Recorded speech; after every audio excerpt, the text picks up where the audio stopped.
Today's spotlight for Black History Month is the history of redlining in the Black community with Realtor Tasha Greene Coleman. Welcome back. Welcome back. Welcome back.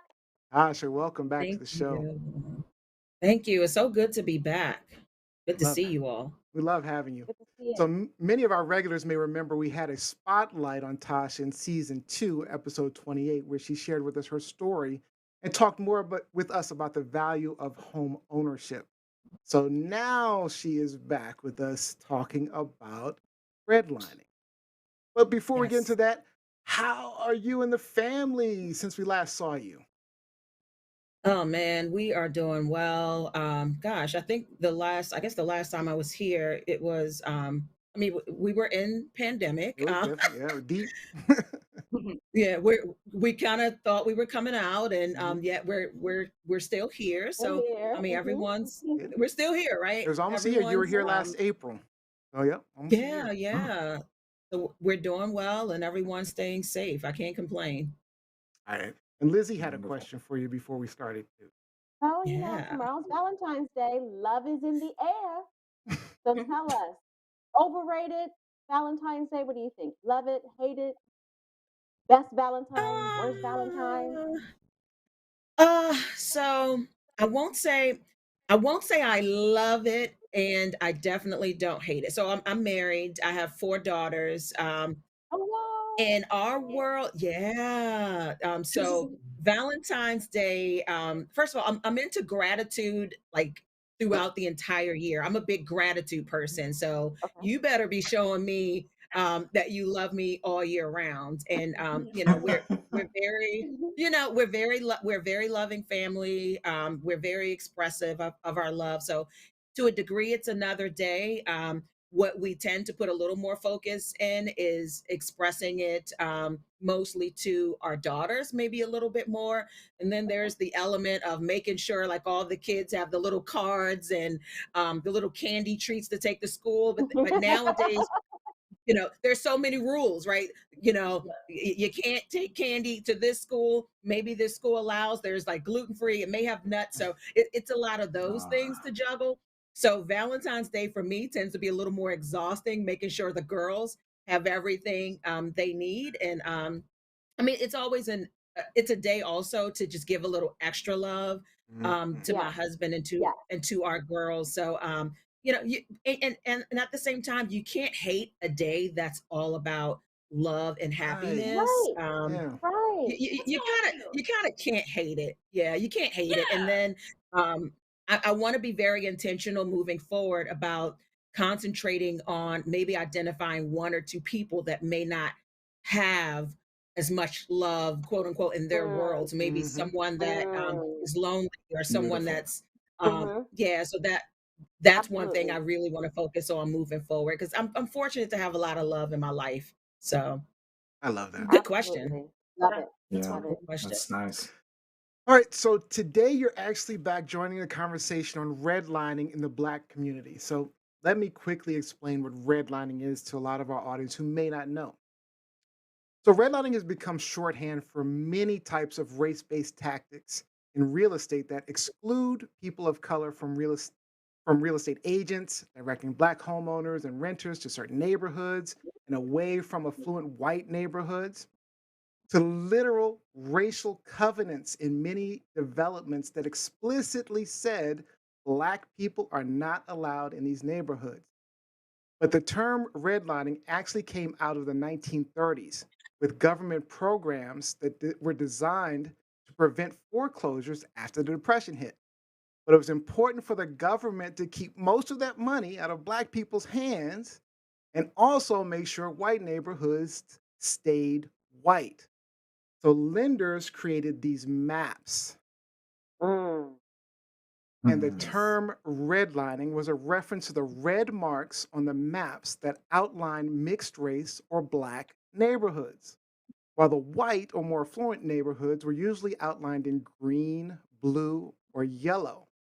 So wherever a Black person tried to get a loan, whenever they tried to get a loan with those neighborhoods, they were denied, forcing them into less affluent Black neighborhoods. And if they did get a loan for a redlining community, they were charged some impossible interest rate, leading to heavy foreclosures in those neighborhoods. And although it was made illegal in 1968, segregation, exclusionary practices have morphed and continue to this day and continue to hold Black people back from building wealth in the US. So, Latasha, you're out there every single day. What do you know about redlining and what are you seeing out there today? So it's a very interesting concept, and one of the first things I want to make sure people understand is that it's very real and it's very impactful. In fact, I want to go back to the 1930s and the Federal Housing Authority. They actually had a manual which actually stated that um, you explicitly could not loan to people in Black Negroes. communities, right? Mhm. So it's not even just, I mean, literally, they refuse to insure mortgages both in and Mm, near Black neighborhoods. Okay, it's something that still goes on. It's not as blatant, but this is something that literally stems from our government. mm, Okay. And I think the most important thing that we can do is start to educate ourselves about the history of these systemic practices, right? I wanted to bring up a few cases in particular. And one thing I want to talk about is I read something recently that said 80% of large metropolitan areas are still segregated. And Yep. they're more segregated today versus like back in 1980 and 1990. That's Think interesting. about that. Huh. Think about that. There's been a lot of tremendous court cases around segregation, and what the general consensus is that there's segregation is still happening, mostly in large metropolitan areas, as I mentioned, but it's de facto segregation versus what they call de jure segregation. So de facto segregation is well, people just like to live among other people that are similar to them, Mm. or Okay, that it makes kind of sense. happened by Mhm. accident, right? Or Mhm. it happened by accident. De jure segregation is literally segregation that is government created, Mhm. enforced, um, and even sponsored. Uh, what's really interesting is that history actually has facts around the fact that segregation is literally government sponsored. Yep. We don't talk about it enough. Like, let's think about the civil rights movement and the civil rights, all of the civil rights acts. Technically, a lot of things were addressed, and to a degree, housing segregation is something that I mean, some people believe to a large degree was left untapped because, again, maybe we have the option, quote unquote, to live where we want to live. But in many cases, we really didn't have that option. Mhm. And if we look at the disparity in wealth right now, a lot of it actually stems from real estate. Okay, a lot of it actually stems from real estate. I Real want to estate, talk a little bit the about. majority of Yeah, go wealth ahead. is in real estate from what I was reading, right? Correct. Right, the majority of Correct. wealth in the country is real estate. It is, and I want you to think about it generationally. So, um, post World War II, or even like right after the Great Depression. We'll start with after the Great Depression, and then after World War II. Most um, most people, believe it or not, based on research, were still living pretty uh, desegregated. Right? What happened after? I guess it was President Roosevelt established the New Deal Yeah. housing amendment. This was Mhm. Yep. 1934. Roosevelt. Yep. They actually very strategically developed what I call the Suburban Blueprint.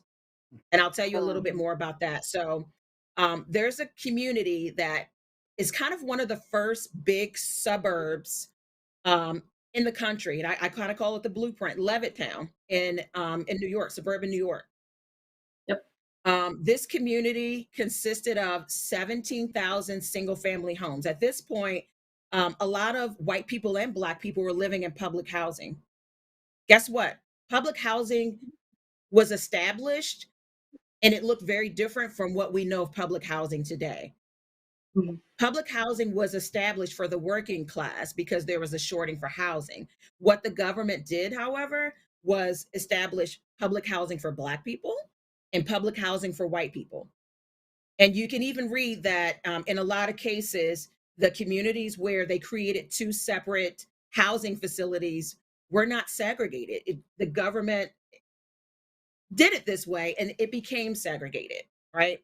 So the developer, in order for him to get funding to develop this new suburb, right? At this point, they're building highways finally. This is in the 1930s. They're building, the jobs are moving more so out of the city because people can actually get there. Mhm.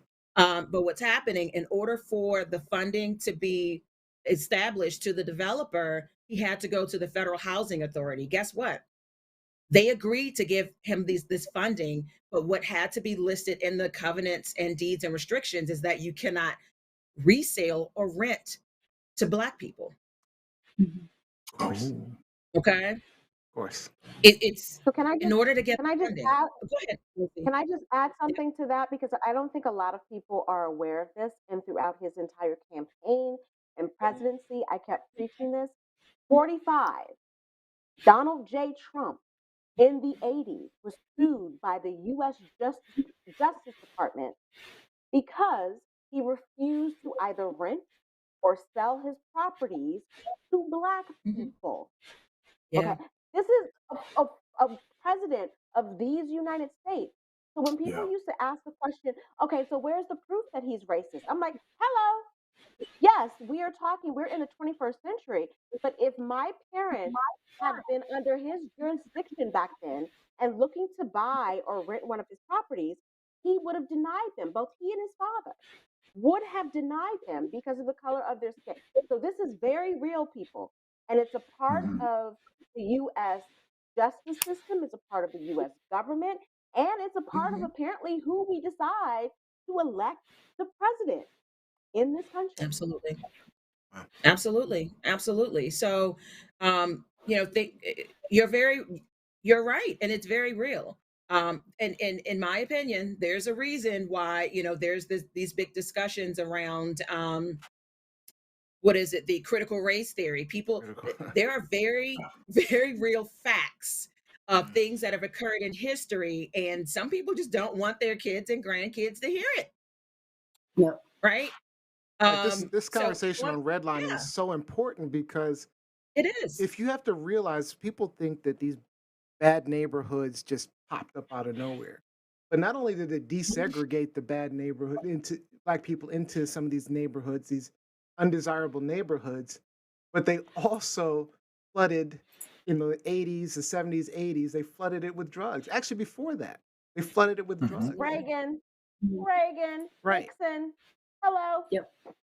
Yep. Yep. Absolutely, How, absolutely, and think about it, right? Think about back in that time, like it was setting the precedent for what is happening in our world today. Think about it. These weren't homes that were not affordable. no. There were plenty of Black vets that were coming back that had an opportunity, that should have had an opportunity and could afford it. These were not like tremendously priced properties. So what happens? It's only the white people living in these communities. What happened over time? You build equity. You build equity in your home, Yep. right? Mhm. It creates equity equals wealth. Yeah. What Yeah. Mhm. happens? Then the next generation, and then the next It generation. passes on. Meanwhile, everyone else in the Black community that may have had an opportunity, they're forced to rent, Yep. right? They're just forced into different opportunities. So Yeah. I it's want a to point very out one real thing. thing. I want to point out one Yeah. thing because people think that we're just saying this, right? But this is from an actual one of the um, actual documents. So it says, I don't remember where this was from, but or Maywood, Illinois, right?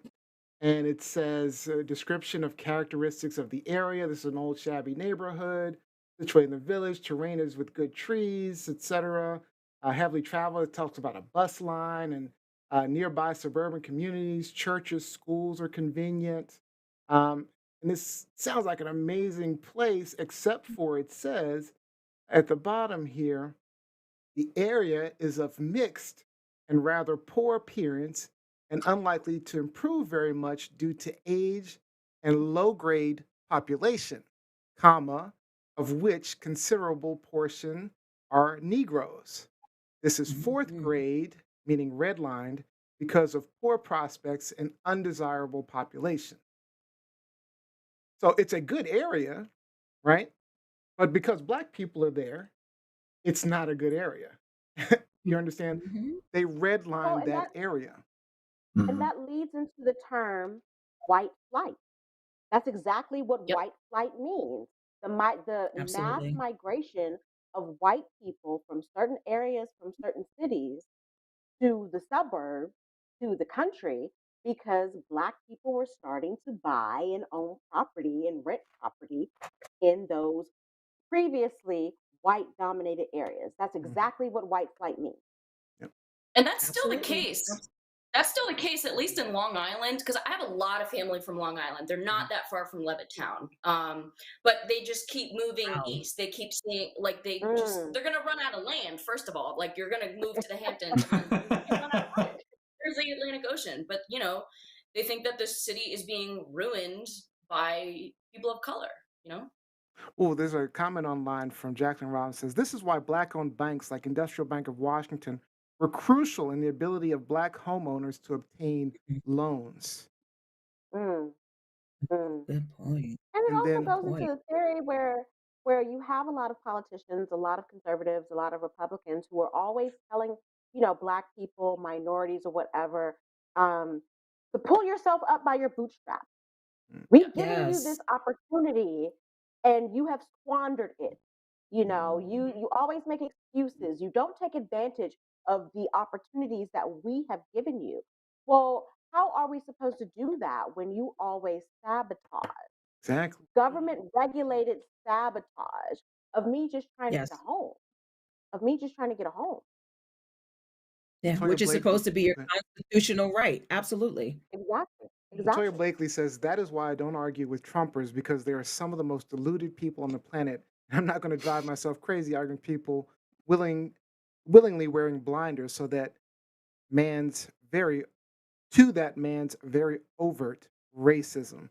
Olivia says the segregation wasn't authentically created to better the blacks in America.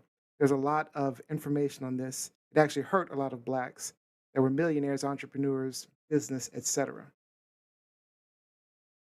I don't know about that Mm. on desegregation. I think desegregation was necessary to get us to where we are.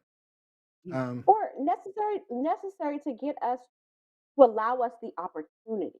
right, Like equal, I Right. don't There need equal it is, I y'all. don't opportunity. There it is. need government enforced segregation, the government telling me whites only, Right, coloreds only, Right. the government telling me I can only exist in this space. That was the whole point of desegregation, to get rid of those mandates. exactly. But I also challenge people to, if you want to, get into theater, you want to get into reading. And I think, Tasha's going to introduce you guys to a book in a minute, but even go back to the 1959 play, Raisin in the Sun. Hmm. Oh, Raisin in the yeah. Sun, which is a play that was written about a family living in Chicago, trying Yes. to move from their Chicago urban area to a predominantly white suburb and the challenges they faced trying to do that. And this was, an award winning play. I've seen it in various iterations, but it speaks to a lot of what Tasha is talking about here. So this has been going on forever, folks, It has forever. been. It has in 1950s, that's not a long time ago. There was like Right, really think about right. that. It's not that long Yep. ago. Hmm. There was a case that I read about, and I'll tell you, I'll kind of give you guys the book a little bit later. In Chivoli, Kentucky, in the 1950s, there was a guy that I read about, Andrews Wade, World War II vet. He's coming back after serving his country. He's an electrician by trade. He owns and operates a business.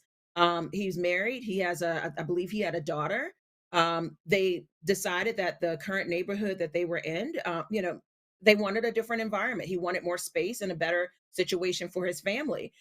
He moved into a community in Chivoli, Kentucky.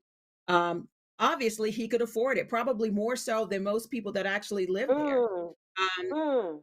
w- he well he excuse me he attempted to move into the community. No realtor at that time would show him a home, Wow. right? He would inquire when they figured out he was a Black American. No one would show him a home. What happened? He really wanted to get into this community. He found a friend of his. The white friend purchased the home on his behalf and then resold the Wow. home to him. He moved into the property Wow. not even a week later from moving into the home. He There's cross burning on his lawn. Mhm. There's shots fired near his home. There's rocks thrown.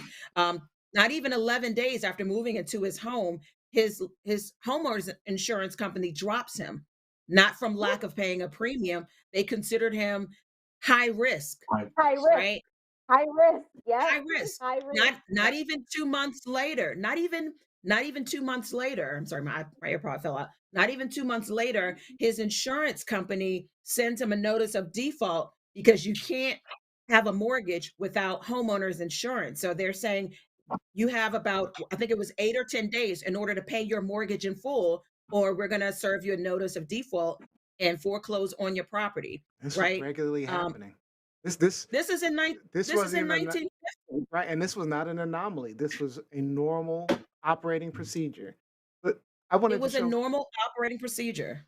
this. We talked about covenants, and then this is actually some lakefront property. I think this was in Minnesota, and it gives a lot of details. An ad talking about you Look at all know those groups.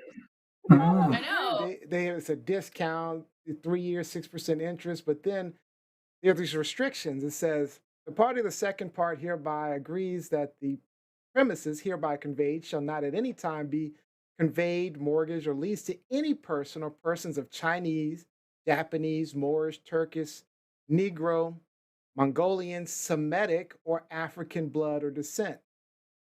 I mean, it's in black and white. This is what was happening. This is Mhm. actively what was happening. And Yep, you so can't we have deny these that. all white communities uh, and pushing black people and others into these bad neighborhoods. So when we look at the ghettos, and the same thing happened also. If we look back at we talked about public housing briefly, but that's what happened with public housing. Yeah. You created basically ghettos, and put all of these people into these ghettos and said, "Hey, this is what we're going to do, and we're going to drop drugs right up in there." That's what they did. Yeah. It was yeah, it's pretty horrible what the country has done. And when we're looking at black wealth, I wanted to know, Tasha, what are you still seeing though? What are you seeing today? I know we're talking about what's happening Uh, before, but even when I yeah. had you worked with me with my grandmother's house, and we had an issue with the appraisal. Being a Mhm. black owned Mm. property, we got a Mhm. very extremely low appraisal, and it Mhm. was surprising. And what are you seeing out there? It's interesting that you bring that up. You may or may not have heard. There's a couple in, I think, Marin, California, somewhere in California, the Austins. They bought a property, substantially rehabbed the property, then went and obtained an appraisal. The appraisal was surprisingly low. Thankfully, they had the wherewithal to, just kind of take a step back and just come up with a different strategy. You want to know what their strategy was? What's that? They whitewashed the property. They removed all traces of photos. Mm. They, or just showing any ethnicity or anything. They, just kind of made it a blank slate. They then had a good friend of theirs stand in to meet the appraiser as the owner. It was one of their white friends, and wouldn't you know it, the within the I don't even know if it was a full 2 week time frame. The second appraisal came back $500,000, a whole $500,000 higher. Wow. So Mhm. And that's those are the things that we're seeing today. We today. still I we see see those so things in many. Canada also. There was a sting that was done by I think it was in Ottawa, and that's it. They had a black couple, they had a Japanese couple, and a Caucasian couple. all go into the same house, and they had 3 appraisals get in, and there's a deviation of about 160,000. The smallest margin of difference was with the Caucasian couple, then with the Asian couple, and Sure. then with the black couple. That's where you saw the greatest deviation in the assessments of the properties. But it's not a Wow. uniquely American thing. It's stories that we see on that are posted on the internet, that are in our social media circles, that are in our news feeds, that are, a part of the lifestyle page of the Washington Post every single Yep. week. It's not just about money. We're talking about people who have money to buy homes, who have qualified for Yep. loans to buy homes, Yep. but they are being denied the regular services that people who are white are afforded. We're talking about people who are, when they go to try to sell their home, right? Yeah. And their property is being appraised at a lower rate Yep. than white folks. Like just what Tasha and Rob just said. Like I've seen so many stories where, okay, I put up, my property's for sale, my house is for sale. I want to get it appraised, and it's appraised for one amount based on the fact that, the appraisal people, company, whatever, know that I'm black. But then you put somebody who is white, their name into it, and then it Hmm. appraises for a much higher value. You talk about people who, they determine that your property value is worth less because you are a black homeowner versus a Mhm. white homeowner. This is specifically about color and how certain people want their neighborhoods to look, how certain people don't want to live next to someone. Hmm. I mean, Yeah. the evidence is there. And then It's not just It's there. about, who we can make money off of. It's about the color that that money is coming from. we're not even taking into account the disparity in income and wealth that Correct. exists already. And then on top of that, when we're talking about income, we're talking about working, and the ability for Black people to get good jobs. Right, that was has been a problem historically. Of course, you know it's getting better over time, but still, it's not equal. And then you look at credit and credit history. So when we're talking about trying to buy a house and, coming out of school, I didn't know anything about credit. They're teaching credit in, certain colleges and certain schools and, you know, and it's not happening in the black communities that they pushed us into, where we grew up in. That's just not what it is. So there's disparity all around, and it's just this huge catch up that we're constantly doing in the United States. And I guess, again, as Rob mentioned, it's not just unique to the United States. Um, But it's also interesting to hear Rob's perspective it because is. we don't necessarily think this is going on in Canada too, right? I always feel enlightened when Rob offers the perspective from up north Yep. because Hmm. who knew? Who knew? Who knew? Well, Tasha, unfortunately, we're out of time. But do you have any final thoughts? I know you want to share the book. Anything you'd like to share, and Oh, then please oh, let people know yeah. how they can reach you because you're an amazing agent. You will definitely help someone get their house sold or get into a house. So please, any final Thank thoughts, you. and of course, please share about you. Absolutely. First, thank you all for this conversation. It's such an important conversation for us to Mhm. have. I would encourage everybody to read The Color of Law. And it's The Mhm. Color of Law, Forgotten History of How Our Government Segregated America by Richard Rothstein. And then just, the most important thing we can do is educate ourselves. Again, these are not our opinions. These are facts. You can Facts. you Yeah, can Google big the FHA manuals that have this racist language. You can find old FHA propaganda folders that causes white flight and blockbusting and things like that. And then just advocacy. There's a great organization, National Association of Real Estate Brokers. It's the Black version of NAR. At one point, Black mm, agents couldn't join NAR. There's a report that they just put out, the state of housing in Black America. Feel free to Google it or reach out to me. I'll send it to you. It's just information. And, we need to talk about it. We need to do. open our minds, and we need to talk about it. This is not opinion. These are all facts.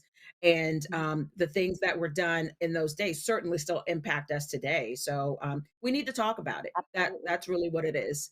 And you can reach me on Instagram, Tasha Realtor, TASHA Realtor. I'm always around, available. I love what I do. I have a newfound passion for just, really helping everybody create wealth, but really have these conversations so that we can make a change. If we don't face it, how can we change it, right? It's Absolutely. real. Absolutely. Absolutely. So thank you again. Thank you so much for Thank you, joining us. Tasha. Thank We you are going to guys. have Thank you you. back. We're definitely going to have to get you back soon. Always. All right. Indeed. Always. All right. Happy Black History Month, y'all. Happy Black History Indeed. Month. Black All History right. Month.